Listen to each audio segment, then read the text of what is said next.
Alright guys, what's up? So it's 6 a.m. right now and I'm actually about to start putting up my car up on the jack stands because we're gonna actually try installing these coils. I'm gonna try uploading a video because I haven't uploaded anything in a while. I'm gonna try uploading a little video before this video, explaining to you guys a little update or whatever, what's going on. But anyway, let me catch you guys up real quick. So basically we're gonna put these coils on this car, which obviously it already has coils, but this is my custom setup. I'm not sure if I told you guys exactly my specs, but I am going 40K all around. These are the custom Swift springs, as you guys can see right there.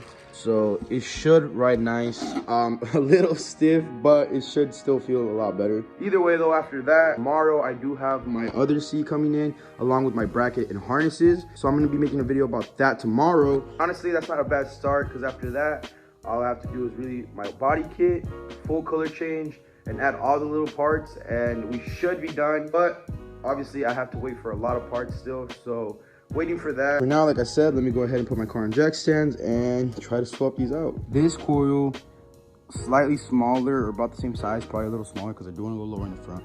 But my plan is to match up the coils around the same height, and then I'm actually going to hold the actual hub itself with the jack. And normally it wouldn't matter to do this, but since I really just want to swap out my coil because I already have a coil, I'm just going to go ahead and put this up to here, like I said, leaving this where it's at, or maybe a little bit lower, giving me the chance to actually shove the other coil in and replace it real quick, and then basically bolting everything back up. And it should be that easy.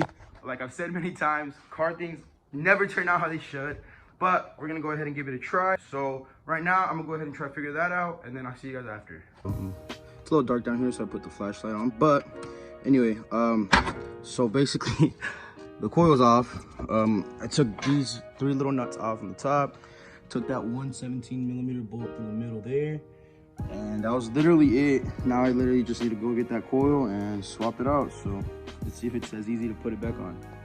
Now that I have everything off, I'm gonna go ahead and get my other coil and get the other front coil and match them up. And before I go on, I do need to warn you guys, you do need to take off the uppers so that you guys actually can make room to take it out, which isn't too bad. It's just 2 14mm bolts on each side, and since the coil's already off, it's actually kind of easy. But anyway, I tried matching up this coil to this coil, but did go slightly bit lower on this one. But I'm gonna go ahead and go get that front one now and match it up to this before I even install it, just so it's a little bit easier to match up the heights. And yeah, let me go ahead and do that, and I'll catch you guys once I'm putting them back in. I already finished this side. I was gonna show you guys a whole rundown, but I'll just go ahead and show you guys like I usually do at the very end with that one. So I'm gonna go ahead and just skip to the rear, finish this side, complete it, and then like I said, I'll give you guys a rundown on that side. But for the most part, it is pretty easy. I started with the front because usually the front's a little harder with everything in the way. I'm gonna go ahead and do the rear real quick. I have to open up my trunk, take out the liner, and then bolt everything off, and then bolt off the 3 nuts on top, and then bolt on the 1 lower control arm bolt, and that should be pretty much it. I'm sure there's probably gonna be a little more to it just because there always is, but it is pretty easy. So I'll catch you guys when we get to the other side. So I got this rear one out finally. It was a little bit of a struggle because it was actually pretty stuck to here because the actual bolts themselves were snug. I remember when I installed them, because like I said, this is very cheap, so not very good at fabricating their own coils. So I forgot that it went in rough, so I had to take it out rough. So I had to actually take off the whole lower, which is not that bad, and I actually had to like freaking wobble it all the way out, and it actually came out. So I have that out finally, and I'm gonna go ahead and install the rear one now. And this should be a lot easier, like I said, because look at this room. It's literally like there's nothing in the way except for this brake line, but I mean, it ain't a big deal. I can get it from the bottom. So yeah, let me go ahead and install this side, and then we'll do a rundown on the other side. Guys, so this side is completely done over here. Haven't even lowered it yet, so I'm not quite sure how the camber and how all that is adjusted, because the rear did turn out a little bit different mounting wise, because my lower control arms do have options. On my lower control arms, as you guys can see, I did have my strut bolted onto the center, but now with these new coils, for some reason it was redirecting me to this bolt right here. They did explain to me that these adjustments were for geometry reasons of the vehicle, and it turned out to be that the strut wanted to actually go to this hole, so I just mounted it on this hole. I'm guessing it's going to be a little bit lower just because it is sitting out a little more. But that's not too much to worry about. I could obviously adjust my coil, but anyway, this side is fully off already, as you guys can see here. Only reason I did turn on the camera, just to show you guys a real quick tip on how I like to measure my coils from one side to the other, because as you guys can see, obviously I can't just copy and paste from here to there, because there's 2 different coils, 2 different spring rates, so I can't really just do that. But I did kind of figure out what I wanted. So what I kind of do to make sure that both sides are the same is I actually grab a receipt or any sort of thin paper, and I actually put it up against here and make sure it's folded in, and I go from edge to edge and fold it to where it needs to be. And that's obviously your measurement, but that was a little sloppy. This was my measurement for the other side, so I do have to make this one slightly shorter. But I just want to show you guys that real quick before I actually go on with the installation. Just a real quick tip for you guys who don't want to keep taking off your wheel and putting your wheel back on to get the fitment right. Just go ahead and use that tip and you guys should be golden. Actually didn't end up taking off the lower control arm. I just ended up lowering this, since I do have extreme lows. I just ended up lowering this all the way, and it actually compressed pretty small, and it just tucked it in there and extended it back up and just put the bolt in. So I would recommend to do that for the rear, at least. For the front, you can't really do that. You have to take everything off.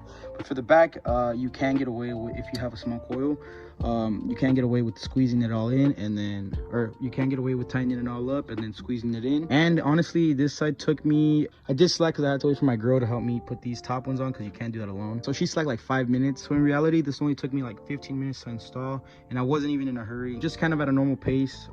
Just obviously I did the other side, so I kind of got used to doing the other side. This is what it looks like for the rear. Still have to do the front, and I was going to give you guys a rundown, but like I said, literally just compress the coil. But for the ones who do need to take everything off, I recommend you guys take this bolt, and this bolt on, and then leave that back one on, so it doesn't lose its place. And then you just swivel this out and everything should come out. I would put a jack right here to hold the brake disc and really just swap everything out, put it back in like you put it out. And that's basically really it for the rear. I will go ahead and do the front and explain that one with more detail for you guys, because that one is a little more complicated. I'm gonna go ahead and put this to my preferable spec, and I'll catch you guys in the front. This side's completely on and done already. This side did take me about 30 to 40 minutes, so this one was a little longer, but only because I actually did less work, which is good. I did less work. I didn't take anything off at all except for the coil. But it took me a while to realize I could do that, so that's why it took me like 30 to 40 minutes. But in reality, I could probably do 20 minutes on this one as well. So it's basically the same on all of them. This could probably be a 1 to 2 hour installation if you already knew what you were doing. I've done this before with my old coils. I mean, it's been 2 years, so I mean, I got a little rusty.